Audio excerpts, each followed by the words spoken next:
अपना सवाल जरूर पहुंचाया है। वीबीएल यानी वरुण बेवरेजेस पर राय जानना चाहते हैं।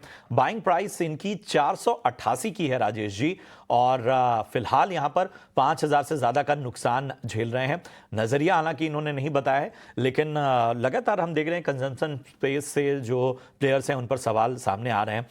वीबीएल यानी वरुण बेवरेजेस, राजेश जी 488 की बाइंग से कैसा लग रहा है आपको? क्या रणनीति रखी जाए? प्रशांत जी, साल के स्टार्ट से ही हम देख रहे हैं कि स्टॉक जो है अंडर परफॉर्म कर रहा है, बट कहीं ना कहीं 450 के आसपास का एक बेस है। दो तीन बार इस लेवल से बाउंस किया है, तो फिलहाल के लिए होल्ड करने की सलाह होगी।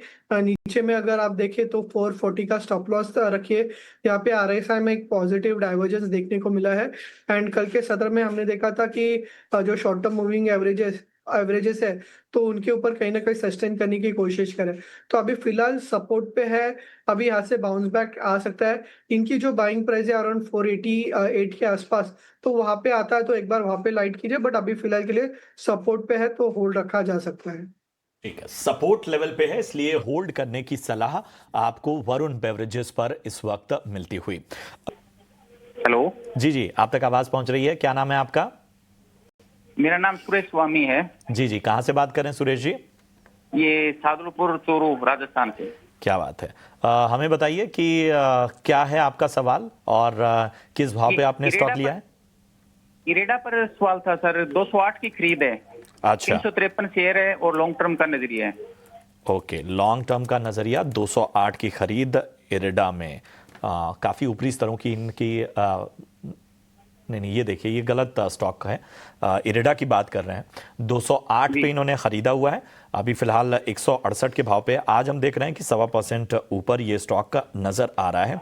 पिछले 6 महीने में भी स्टॉक ने लगातार जो है वो गिरावट देखी है। 16.5% तक की गिरावट यहाँ पर देखने को मिली है। स्नेहा, जरा बताएं इरेडा पर क्या राय बन रही है? ऊपरी स्तरों की इनकी बाइंग है, 208, 208। अगर हम इसका चार्ट स्ट्रक्चर देखें प्रशांत जी, एक रेंज में ही ये काउंटर ट्रेड कर रहा है। अगेन नीचे में मेरा मानना है 152 के आसपास एक सपोर्ट है। अप साइड में एक रेजिस्टेंस है, दैट इज अराउंड 180। तो ये एक रेंज है इसके लिए काफी समय से। इनफैक्ट आई वुड से करके कि ये मिड ऑफ अप्रैल से ये कंसोलिडेट कर रहा है ये काउंटर। और जब तक इसमें ये रेंज के बाहर की मूव नहीं आती, तब तक इसमें चांसेस है कि अभी भी कि कंसोलिडेट ही करे। तो लेवल्स आपको वॉच करने हैं। अपसाइड में 180 का लेवल क्रॉस होता है, तब इसमें एक मोमेंटम आ जाएगा और उनके बाइंग लेवल्स फिर जाके आपको 220 225 के लेवल्स देखने को मिल सकते हैं। तो अभी के लिए थोड़ा सा इसमें और आपको वेट करना पड़ेगा।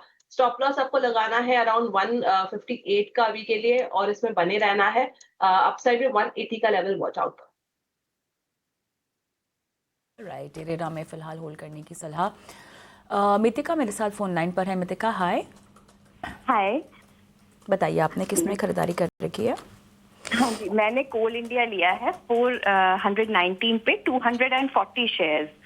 तो अभी ये निफ्टी 21,000 से 25 पहुंच गया, बट कोल इंडिया बढ़ता ही नहीं है।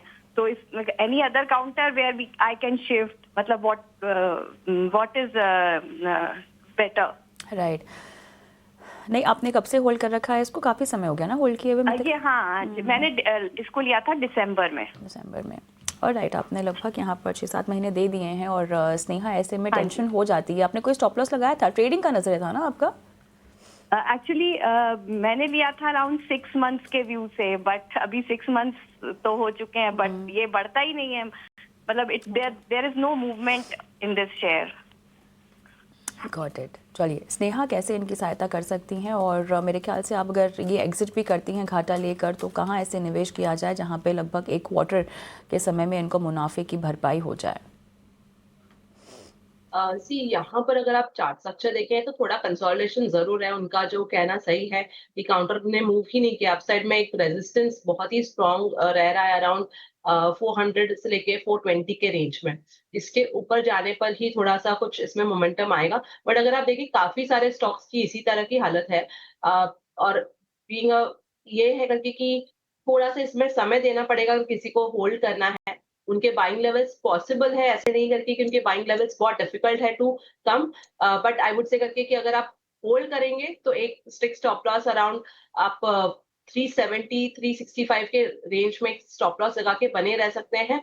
और अगर आपको फ्रेश ट्रेड लेना है किसी काउंटर में, तो मुझे एक काउंटर अगर इसमें से एग्जिट करके आपको अगर लेना है, तो एक वीबीएल ये काउंटर मुझे काफी इंटरेस्टिंग लग रहा है। अगर आप देखें तो ये स्टॉक करेक्ट हुआ है, एक सपोर्ट जोन के आसपास है और थोड़ा सा बाइंग इंटरेस्ट दिख रहा है पिछले दिनों में। तो बहुत ही ज्यादा एक स्ट्रिक्ट स्टॉप लॉस अराउंड 10 रुपए का स्टॉप लॉस लगाना है। 460 के पास ये काउंटर ट्रेड कर रहा है, 450 का एक स्टॉप लॉस लगा के बाय करके चल सकता है।